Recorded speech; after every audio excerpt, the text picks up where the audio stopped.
Welcome to the Afrocentric Woman, where our mission is to inspire Black women to heal core wounds and embrace a luxurious and abundant lifestyle. Thank you for joining me. Let's talk, sis. Hello, beautiful people. I wanted to come on here and share somewhat of a story time. There was actually a guy I was dating that I was really liking, and I actually wanted to come on here and tell you about him, but I'm not even dating him anymore. But whatever, there's still some relevant stories to tell. Um he seemed somewhat emotionally available. He definitely he was married for like I think 10 years or something. So, he definitely had more information, as far as like how to deal with women. I kind of felt like he kind of knew how to deal with women a little bit more than some others who just like, chronically date or whatever. So there was that, and I was really liking him, and there was also some stuff that I was just like I felt like I was forcing myself to overlook, and I really, that relationship that we dated for a while. I don't know, maybe we had like 5 dates or something, but it just showed me that I'm not quite as advanced as I thought I was as far as my communication, feeling comfortable. What I noticed was it was really difficult for me to communicate things that I knew wouldn't be well received, that I knew were going to be not what he wanted to hear. I had a really hard time with that, and I didn't know I have way more work to do with feeling comfortable expressing myself. It's easy for me to do when I don't really care about the guy. Like, I just don't see a future with us. I don't really feel like vulnerable at all. It's easy for me to communicate everything I need to say. But for a man who I like and I feel more vulnerable with, it's way harder for me. So that was good for me to learn that about myself during that dating relationship. So, let's talk about some of the things that I felt uneasy about. So, our very first date, I met him for lunch. I picked the restaurant, and I'm extra, y'all. Y'all know that about me. So he pulled up first. I think he already got us a table, but he came out to his car, and I ended up seeing him. And I called and I was like, I think I saw you. He's like, yeah, you saw me. I said, well, that's perfect. I'll just wait in my car for you to come get my door. And he was like, are you serious? I said, yes. And so he came and he opened my car door and escorted me into the restaurant. And that was good because sometimes guys, not many of my guys, but occasionally you'll get a guy that'll kind of like, why can't you just come into the thing? I don't deal with those types of guys. Like, I will probably just, if a guy doesn't come open my door to my car, I'll probably just leave the restaurant and go back home. I'm extra, y'all. So, he did that, but, we had a good time. The one thing that made me uneasy was that he was kind of beating himself up. Like, he just made a lot of negative comments about himself, about his weight, he made a lot of comments about his weight. And I already knew, we did meet online, so I already knew he was like a bigger guy. So for me, it wasn't a big deal. I already knew that. So why keep bringing it up? But he kept saying stuff about it, and he showed me pictures, like I guess from years ago when he was like I guess more buff or whatever. And I'm just like, okay, it just seemed to be a lot. And he just seemed to have a negative viewpoint of himself in various areas. And he um and like I'm mostly vegetarian. I do eat fish, so I guess you could call me pescatarian, and I eat a lot of vegetables. And so I eat pretty healthy. And he was like, oh, I need you in my life so that you can, you know because I need discipline and I see that you have discipline. And I thought to myself, well, I said, I don't see myself as the most disciplined person, but I've just been eating mostly vegetables for so long, I don't even think about it, And then now that I've been going back to the gym, I just have a routine that I follow and I don't really think about it. So I don't consider myself the most disciplined person, but I appreciate a man who appreciates my natural qualities. So like just things that I do that are just about me that is not like of service to you. Like, you know what I mean? Like when a man just appreciates you as you are, as you show up, I appreciate that. So, but yeah, that just, I took note of it. I took note of all the comments, the negative comments that he made about himself. It was almost like he was, I mean, because I will be a little bit like, oh no, you look great. But after a while, I don't like people fishing for compliments or like kind of baiting me into soothing your whatever internal stuff you have. I don't know. But I just, anyway, just put a pin in that. With time, I find out he has 3 children with one woman. So at least it's just with one woman. So I wasn't appalled by that. I was just like, okay, all right, cool. Okay. But then he's like, oh, but I have this other kid that's not my kid, but I was with this woman and she had this kid. And so he's kind of like my son. So I'm like, okay, 4 children with 2 women. Okay. Oof, that was a big pill to swallow. Like, oof, I don't know about that. But, you're a good dad, you're active in your children's lives. So let's just keep going with this and just see what can come out of it. Because, hey, if you can afford all these children and you can afford me because I'm expensive, if you can afford me, my, my children and your children, hey, let's do it. So there's only one way only one way for me to find out. Let's keep dating and see where things go. So there's that. Okay, so let me tell you the biggest red flag that probably I should have just broke things off right then, but I didn't. Please don't beat me up in the comments. But I researched him. I've told y'all in multiple videos that I background check all my guys. So I background checked him, and guess what I find? A domestic violence incident in 2000. I want to say it was in 2010. Ay, Dios mío. I looked up the court case and there wasn't any major information. So I don't think it was like like if it was a felony or a major misdemeanor, domestic violence, it should have been in the court records, like exactly what type of assault it was, but it didn't. So maybe it was like a lower misdemeanor. I don't know. But, I saw that, and what kind of made me even more leery was the fact that it wasn't just like one incident. I mean, it was one incident that I found, but I know that he left the country around that time. So I'm like, okay, well, like, if you were out of the country and you had more domestic violence issues, I wouldn't know about it. Like, I wouldn't be able to search it in the United States. You see what I'm saying? So there's 11 years of, I don't know what has been happening since then.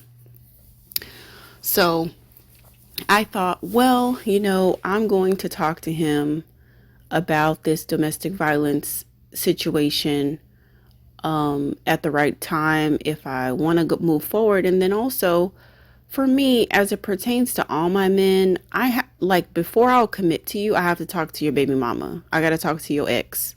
That's just the way I do things. That's just the way I am, because I don't believe everything that the man says. I want to hear both sides of things.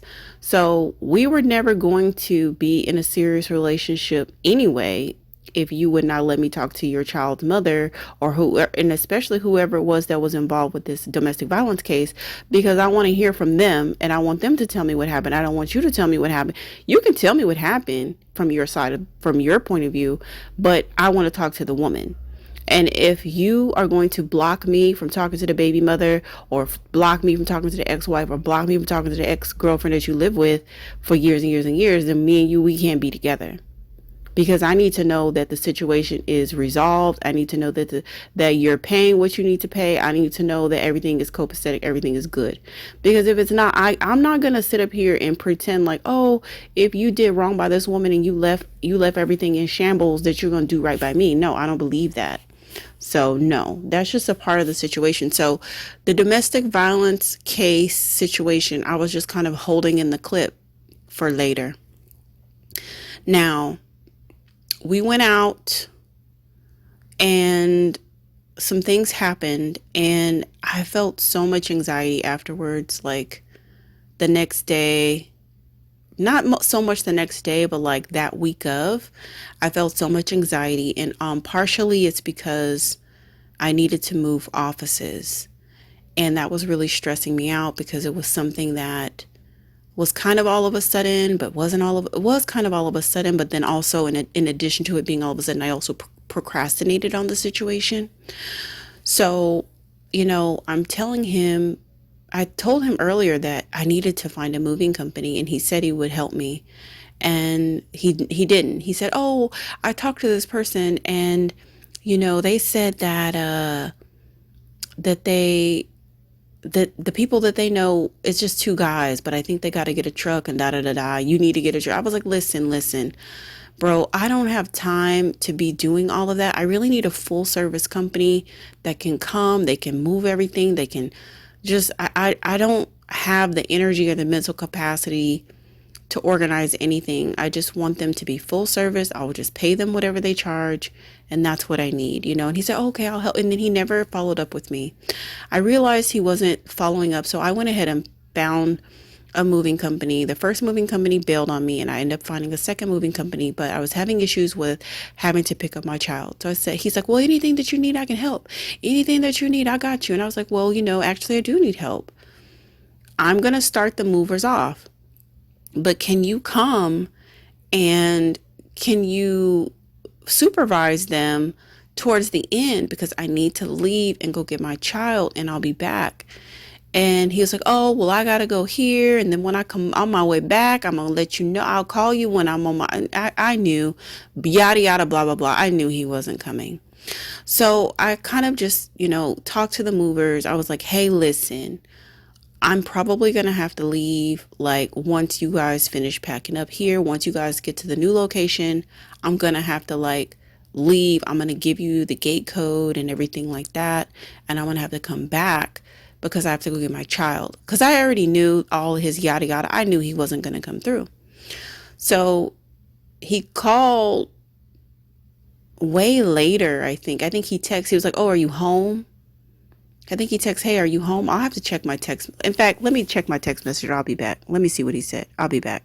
Gosh, I couldn't find the text. I thought I had got a text message that evening, like around 7 or so, saying, "Hey, did you make it home?" And then I got a phone call that evening, and I just didn't answer the phone. I didn't answer the phone because I was irritated and just tired. Just stress of the move and everything like that. And one thing that I don't like is I don't like a lot of blah, blah, blah from males. I don't like you telling me, "Oh, I got you," and then you don't do it. That is repulsive to me. It repulses me. So anyway, that happened. Maybe like the next day we talked. So that's just something that I just kind of, I filed that away as well. Like, you said you're going to help me find a mover. You never did. Then you said you would help me on the day of the move, and you never did. So boom, keep that in mind. So we continue talking, and I just don't feel any, I'm starting to just kind of see him as a talker. I don't really see him as a doer. I'm used to men treating me, I'm just used to very generous men. And although he has money, he hasn't been generous with me, to be honest with you, lovely ladies. Yes, he takes me on nice dates, but the truth of the matter is he would go to these places anyway, with or without me. He will go to these nice places with or without me. So it's really nothing new. It's nothing spectacular. It's just I'm entertaining him and I'm beautiful. So it's really more for him than it is for me. because it takes me a lot of time to get dressed. You see what I'm saying? And walk around in heels. That's a big investment. So, I don't really count dates as generosity. I count generosity as you doing something for me that benefits me, that only directly benefits me, but only indirectly benefits you. You taking me out to a nice restaurant, you benefit just as much as I do. So I don't even count that. So yeah, he's taking me out, but he's not giving me anything. He's not doing anything for me. He doesn't even do the things that he says he's going to do. So one thing that just made me uncomfortable is that he would always be like, "How's our baby doing? How's our baby?" And I'm like, "Our baby?" He's like, "Yeah, our baby." He's talking about my child. I'm like, "What?" Keep in mind, keep in mind, ladies, I've had guy friends who've never seen my child, never even seen a picture of her really. Don't call them her child. They have bought her all kinds of stuff. Tablets, bikes, clothes, shoes, bought her sporting equipment for her playing soccer. They've bought so much stuff for my child, and I won't even ask. I've had them send stuff through the mail out of the country. I've had men out of the country Amazon Prime my child books and toys. So, and these men are not saying, "Oh, my baby, my baby." They're just like, "Listen, you're a mom, you're doing your best. This isn't a college tuition or, a life insurance plan or a new car, but it's just a token to show you that I really care about you. And I know to show you that I care about you, I'm going to do something for your child, not only for you, but for your child, to show you that I accept you and your child." You see what I'm saying? That's the type of treatment that I'm used to. So for this guy to be like, our child, I'm like, because he hasn't offered anything for my child, and I thought it was really weird that, I took note of that, he went shopping for his kid, for one of his children, sporting equipment, and he knows that my child is going to be doing the same sport. And he never said, "Oh, let me pick up a t-shirt," or "Let me just get some knee pads," or "Oh, let me just get a ball," or "Let me just get a little something for your child too, since I'm already at the store." So that's also making me feel very like, I'm looking at you sideways, because keep in mind, I'm used to men investing in being generous with me and my child. And you're talking a bunch of blah, blah, but you're not doing nothing for neither one of us, bro.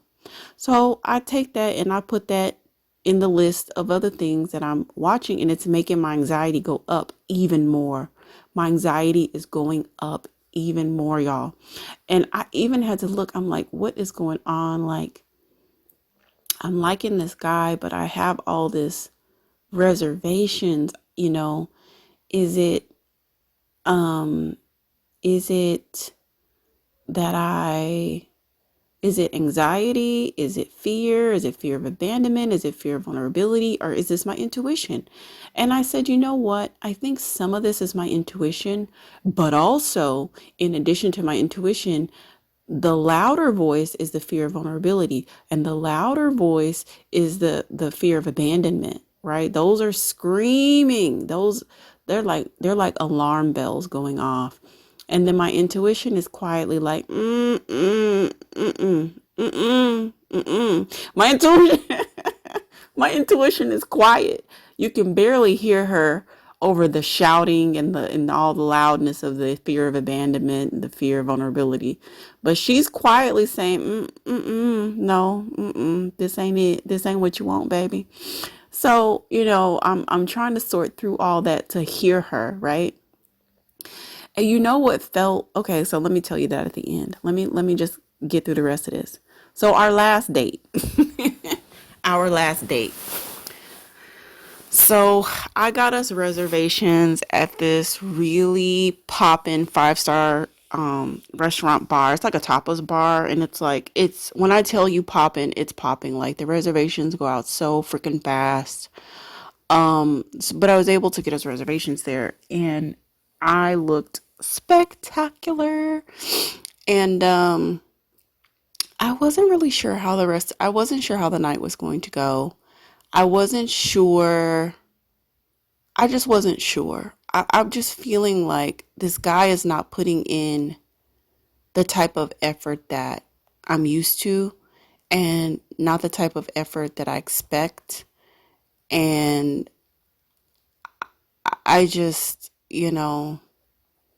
what can I say? What can I say?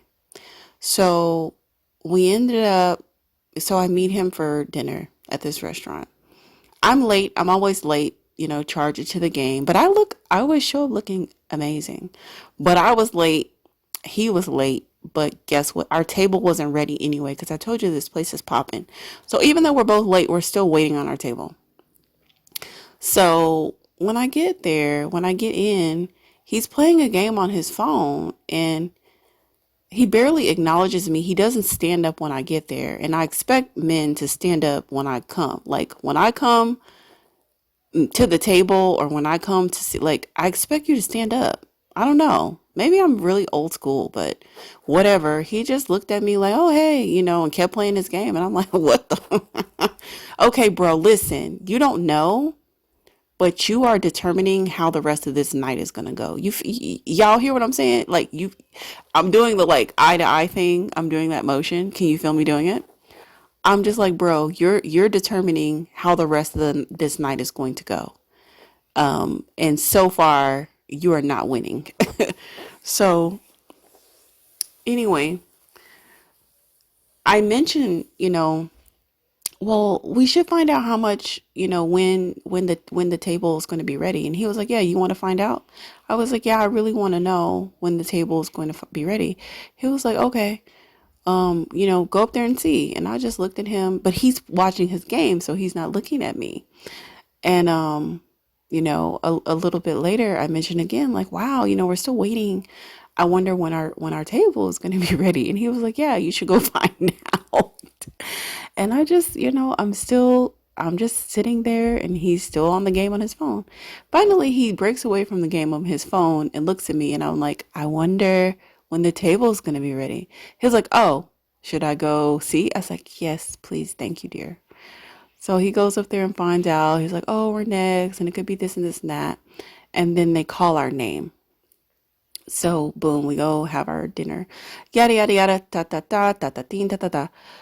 He looks at me and he's like, well, what do you want to do with me? And I said, what do you mean? He's like, well, what do you want? What do you want to do with me? And I said, well, I want to keep getting to know you. I am enjoying spending time with you. And I said, well, where do you see this thing going? He's like, well, I'm just going off your energy. So that's fine. We can just keep getting to know each other and spending time. And I was like, whoa. I was like, well, honestly, as a traditional woman, don't, I kind of let the man, set the vision of the relationship as far as what do you want and let me respond to it. Let me give you an answer, but I don't feel like I can be the one to declare exactly where this relationship is going like that. And he just kind of refused to take the bait, like as far as you expressing, like, if you want me to be your woman, you have to tell me that. The answer is not going to be yes, not that night. But still, if you want me to be your woman, then you should let me know that. And I think that he kind of expected me to take the lead in that conversation, which I didn't do. And he was displeased with my answer. And it kind of got a little bit awkward. We finish our food, we finish our drinks, and we're leaving. And we go down to the lobby. And he's like, well, where are we going next? And I'm like, I'm going home. I didn't go home, y'all. But I'm like, I went to another bar. I was like, I'm going home. Thank you so much for sharing your time and attention with the Afrocentric Woman. Special gratitude to our subscribers. If you'd like to stay connected with this channel and you haven't subscribed yet, please do so by hitting the subscribe button and the notification bell. If you like this content, please hit the like button. If you have any comments or thoughts about the content shared, please drop down into the comment section and let us know. Remember, you are worthy, you are enough, you are unique, and you are lovable. And I appreciate you.